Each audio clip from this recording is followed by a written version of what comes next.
Here you go. Enjoy the show. Part of this wonderful place, and I couldn't be happier that you're all here. Well, I was expecting a standing ovation, but that's all right. I'll be standing, not for long. Anyway, thank you for coming. You're in for a real treat tonight. Bill O'Connell is a dear, dear friend of LTV's. He has played here at least once every year for the last 4 seasons. And a year ago, I said to Bill, how would it be, he's always come with trios and quartets, and they're all wonderful. I said, how would it be if you came and just did a solo piano, and you chatted with the audience, and you took questions, and be like, as if you actually came to his living room. And he said, sure, well, that's a great idea. And then he did me 3 better. He said, I'll book 4 more people, 4 more pianos, which he did last year. And it was a lot of fun, so we're going to do it again this year. And tonight you have Bill himself. And Bill is, if you don't know, is a Grammy-nominated pianist. He just won the Jazz Writer of the Year from CSAC, which is a very important group that gives these awards. And he's played with just about everybody in the world who's anybody.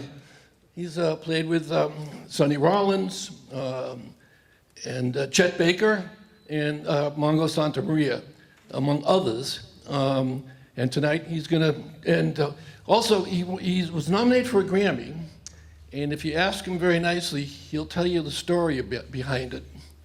So here we go. Let me introduce to you my friend, Mr. Bill O'Connell. Let's have a warm LTV welcome.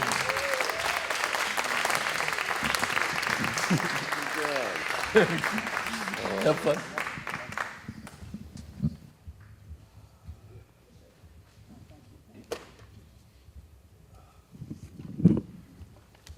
All right. Well, thank you all for coming out on this not too bad Monday night, right? Not so hot a day today. We've had worse, and it's always better out here. You go into the city, it's like 10 degrees hot.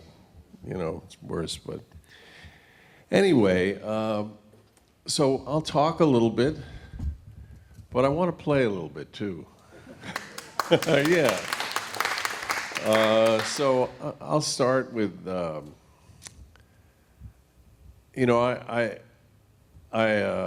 I'm an arranger, composer, and pianist. Really, I started out as a composer.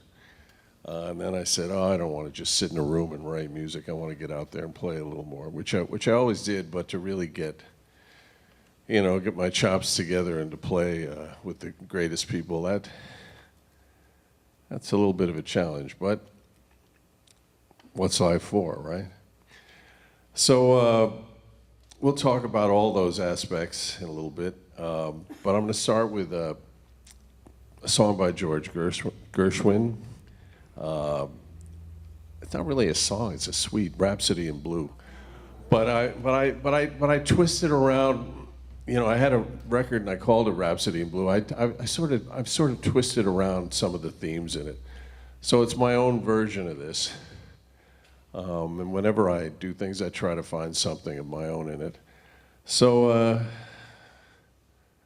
we'll see what happens.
Thank you. Well, you see, I like to twist things around a little bit. And you can hear the Latin side in that too, because one thing, I'm a jazz guy, but with a serious dose of rice and beans. I'm really into the Latin jazz thing, and that should come out in a lot of the things I'm going to play. Not everything, though. And so I'd like to, play something a little more relaxed. This is going to be on my newest record that's going to come out later in the year. And it's a ballad. And, who knows where this comes from, but who knows where any of this comes from. But this is called Touch.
where do these tunes come from? I don't know. You know, I just sit down at the piano and start on something. I get an idea and off I go. Originally, I had entitled that "War No More," but decided touch, maybe a little easier to take.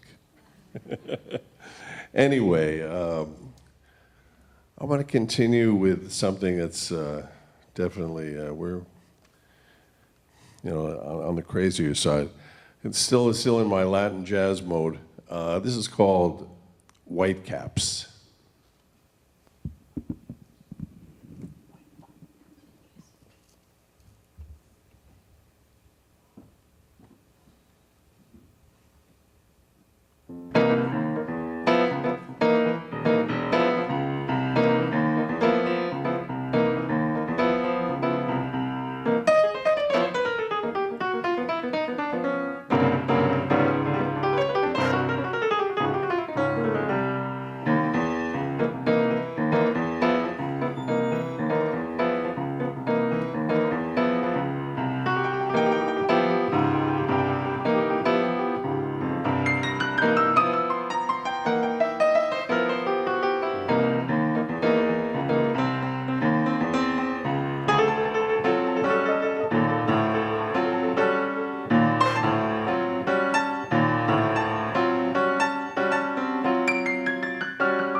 Whitecaps.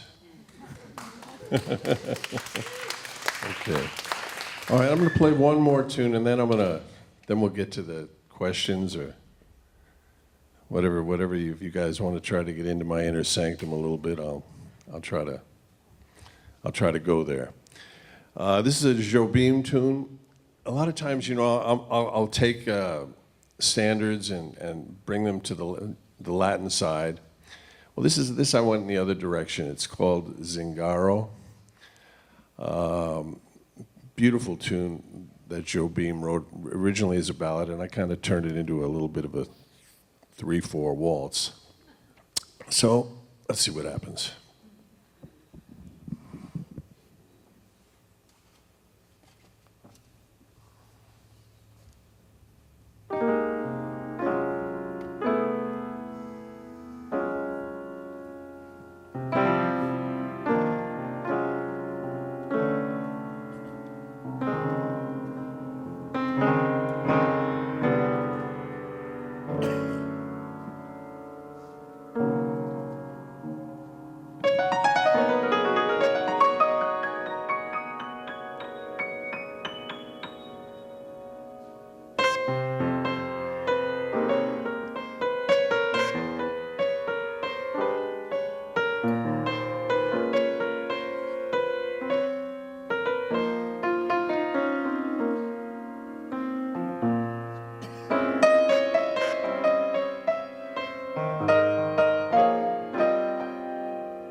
Thank you. Thank you. It's what a great tune, right? I mean, phew. I mean, Joe Beam wrote many tunes. I played a bunch of them. When I worked with Astrid Gilberto for a little while, you know, the girl from Ipanema and all that. We used to play it. I mean, she had sung that tune so many times. We used to play it like a rock and roll tune after a while, you know. So everybody was just like, what else can we do on that? Anyway, does anyone have any, you know, you want to know anything about this stuff? Yeah, go ahead. Which is more important to you, when you play a song that you love or an instrument that you love when you're playing?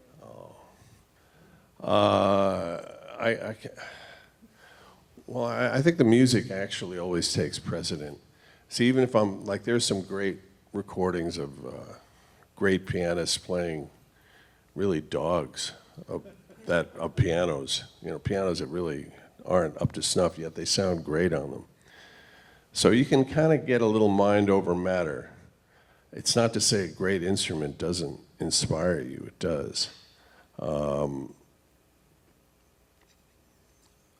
They both go hand in hand, you know, hand in hand. But I'd have to go with the music first, you know. Yeah. When you're home alone, sitting in a comfortable chair, what composers and musicians do you listen to? You know, I'm so much into my own head that I really, you know, the time I have in the chair, it's usually a chair at the piano, and I'm going to just get into what I'm doing. But, you know, I'm still a jazz guy at heart, so if you know, I'm trying to think of, you know, my journey through music went from rock and roll as a kid, played in a rock band in you know, the 6th grade. Then to getting into Frank Zappa, and he was a bridge to more adventurous music, which I was searching for. And then to Miles and Coltrane through Zappa. And that's the music that really inspired me to go off and play jazz my whole life and do that stuff. Because, and it may be in between then trying to write modern classical music. I tried to do that for a while, you know, kind of.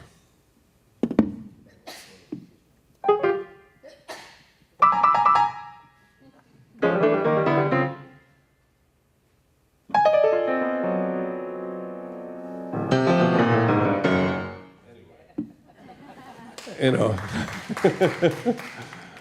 I needed more earth. I needed more swing than that gave me. Although I like that stuff. I like that. Yeah, go ahead.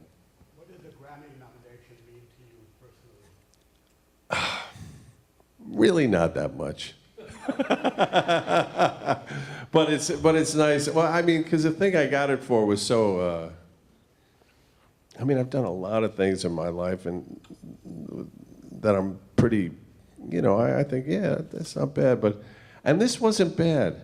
But what I got a Grammy for, a nomination, came out of left field.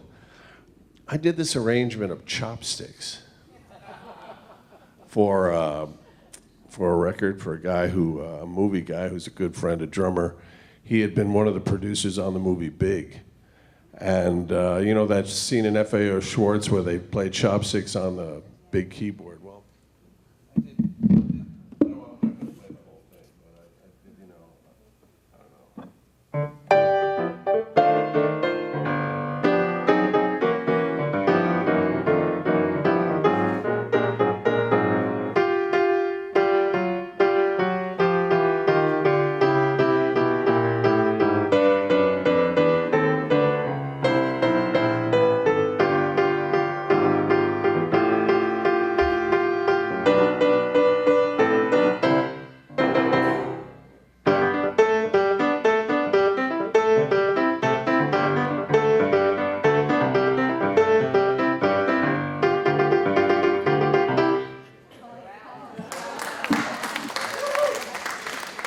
So I went a little crazy on the Latin with it, and lo and behold, I got nominated for a Grammy for that arrangement.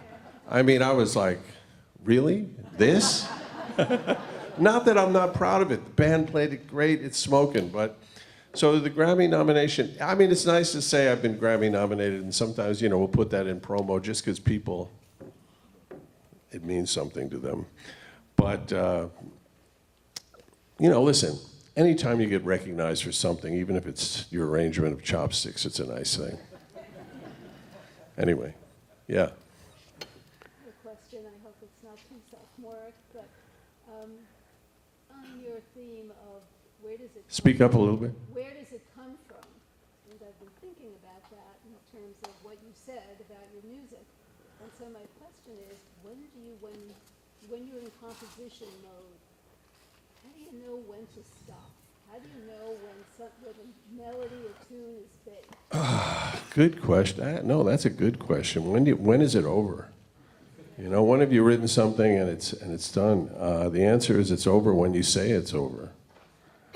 You know, when you feel like you've gotten it to a point where you can live with it. You know, I mean, you can continually go on to refine and everything, but at some point you got to say, okay, I got it. It's certainly a different. I mean, it's all part of the same thing, really, playing, improvising, and composing. But composing's a little different in that you just have more time to think about it. You know, when I'm playing here, I'm making decisions on the fly and just going with it, which is really probably the best thing. Your first instincts are usually the best anyway. It's like when you're recording, first takes are usually the ones because you come at it fresh, you know. But to get back to your question, yeah, I think, you know, composing is ideas. I just get a little idea here and there or something, and then I kind of work the idea through however I like to work the idea, because that's a big part of composing. It's like figuring out what you like, what you want to hear. Once you figure out that, then it's just a matter of like finding it in a way, you know. But I think it's when you're kind of satisfied with it, okay, I'm good for now, and then doesn't mean I'm good forever with it though. I mean, I might change it in a year or two or add to it, but you know, so is it ever done? In some ways, no. Or yes. When you compose something, do you write down all the notes and play it that way, or do you just write an outline and then you improvise from each time? It depends. Like if I write a string quartet, I'm going to write out every note for the string players. But generally, in my jazz mode, I'll write out a sketch with the melody and some harmonies and give the players a lot of room to express themselves and figure out how they want to interpret it. But sort of a little bit of both. Are we good for now? All right. Well, now I'm just gonna play a jazz standard. Nothing crazy. This is a tune called "Love Walked In."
So that was just like no big arrangement, no nothing. I just wanted to play a song.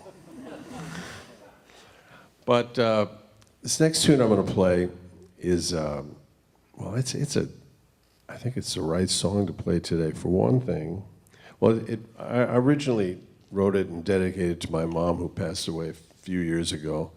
She lived to be 90. I didn't get cheated, and she was absolutely wonderful.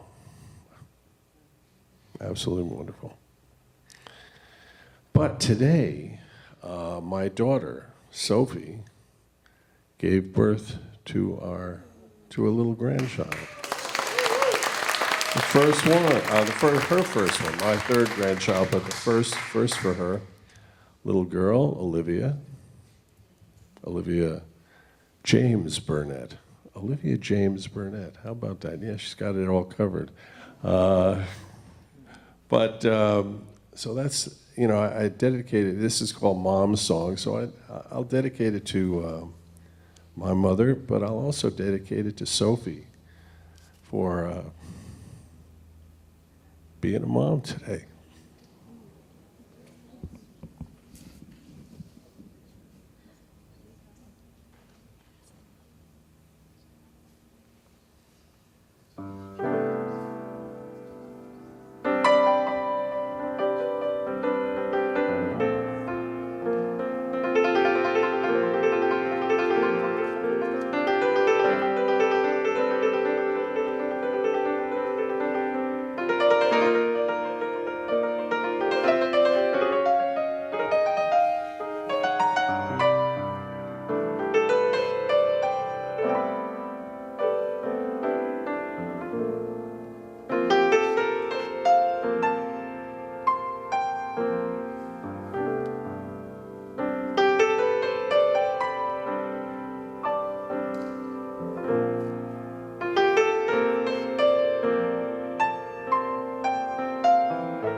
Yeah, my little girl had a baby today.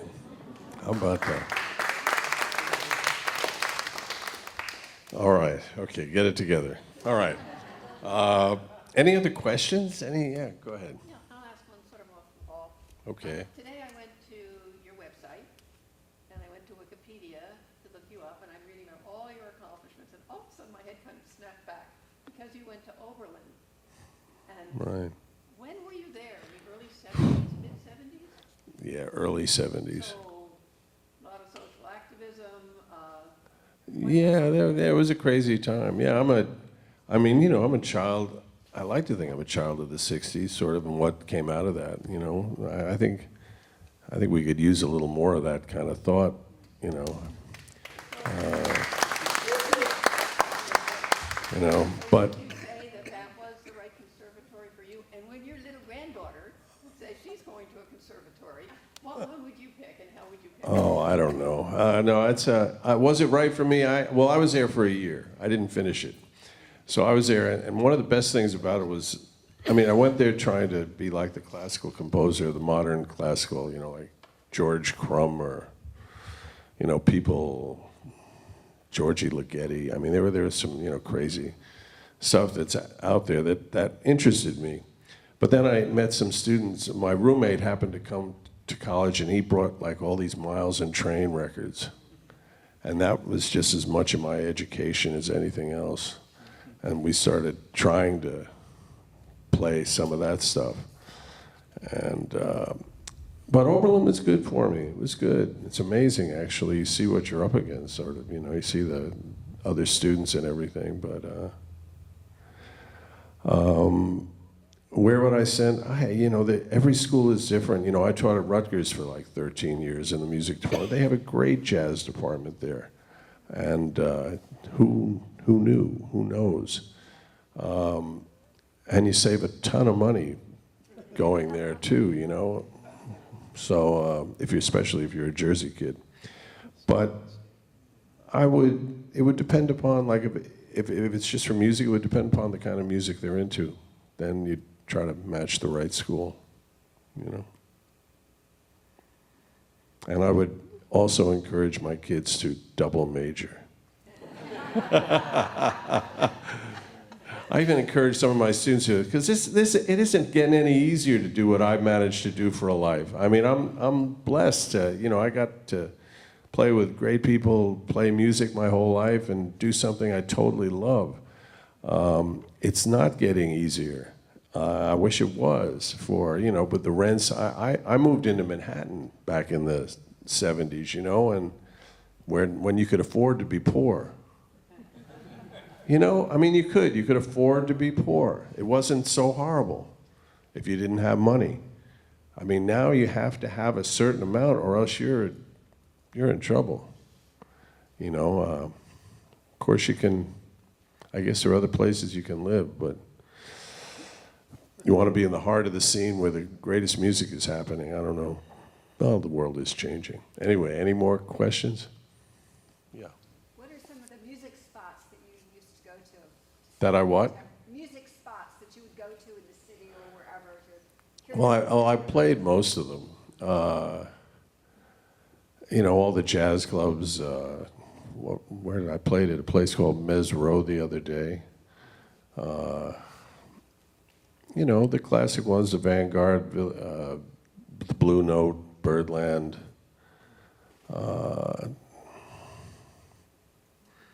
Leaving out, well, back in the day, the Village Gate. You know, that was fun.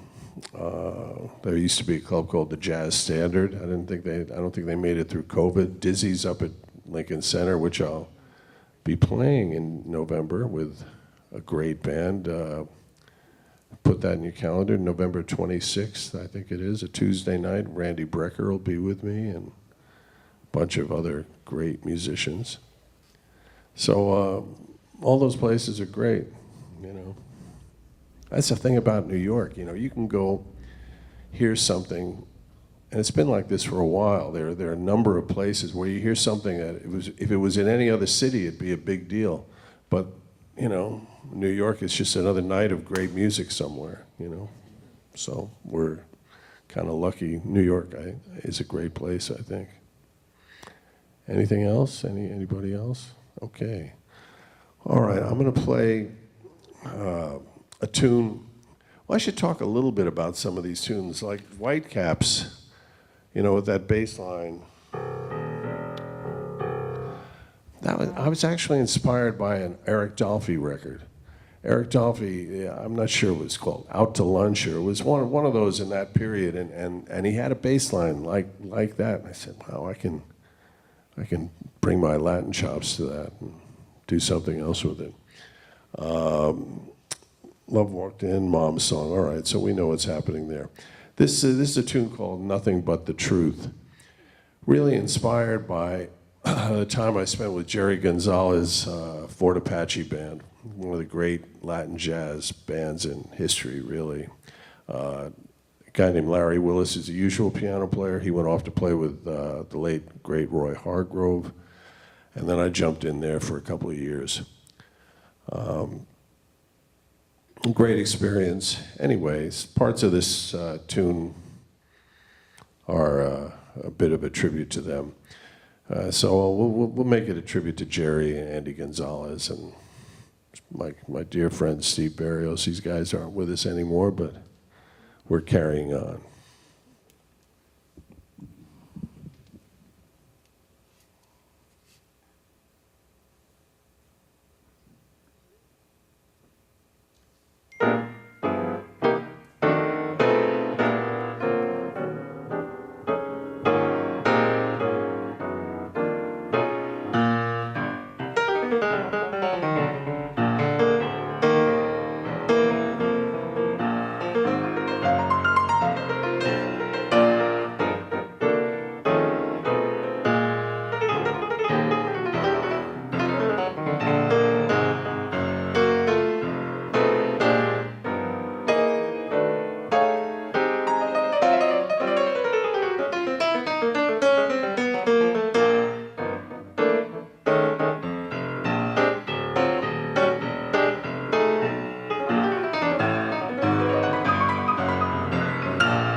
Okay.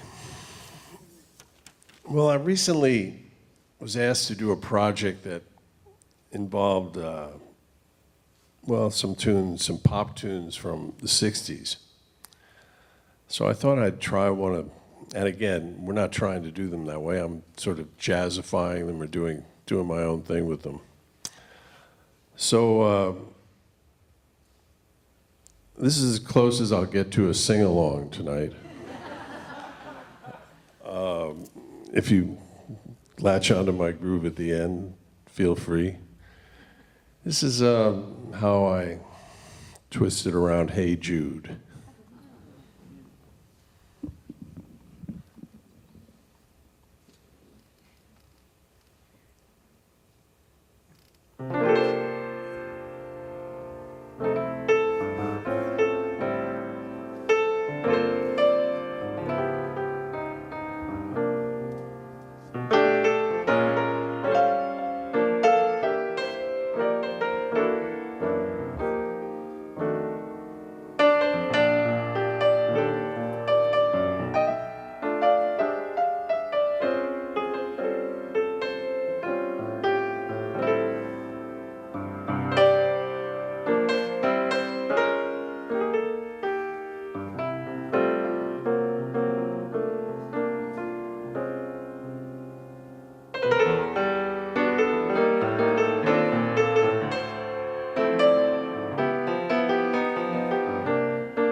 Go have a great dinner.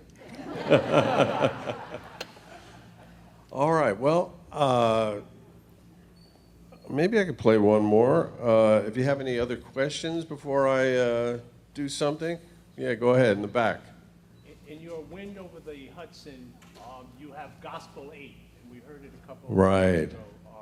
What inspired that? Because it's so different from everything else. Yeah.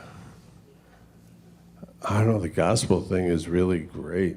I just love, I mean, there's a little bit of that somewhere. I don't know where that came from, but yeah. Yeah, what's that?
The way I feel about music, there's Latin music, there's jazz, there's Irish music, there's gospel music.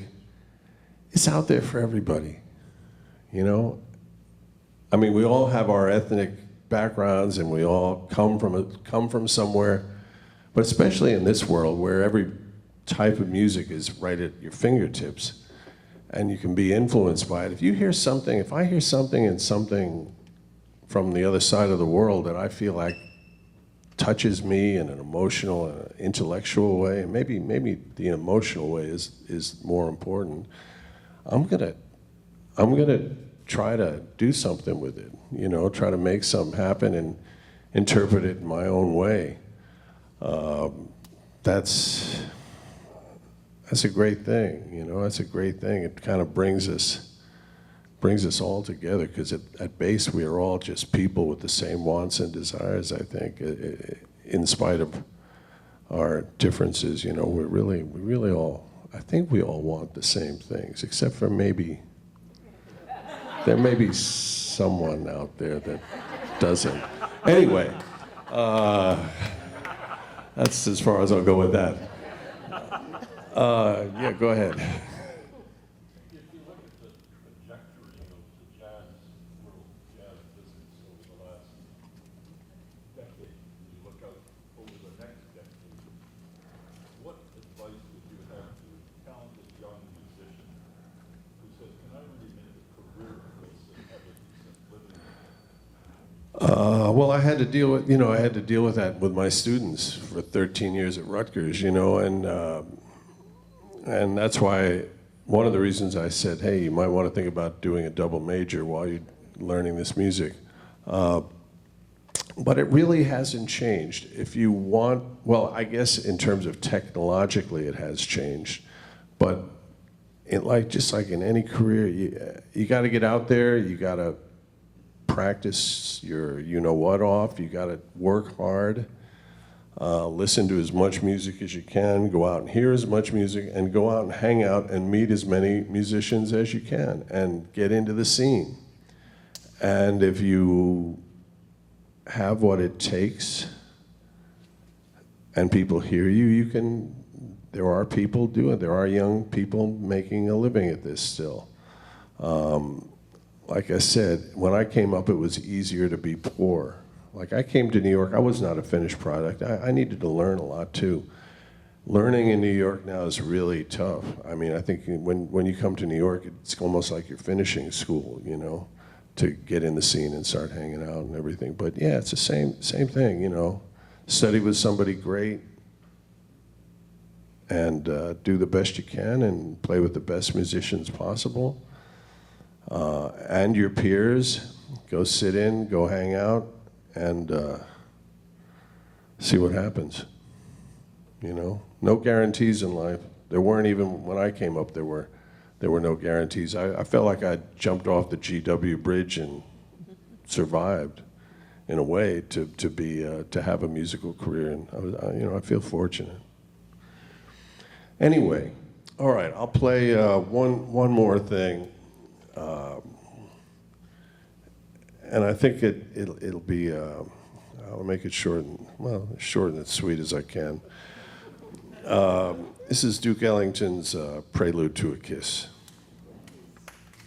Thank you.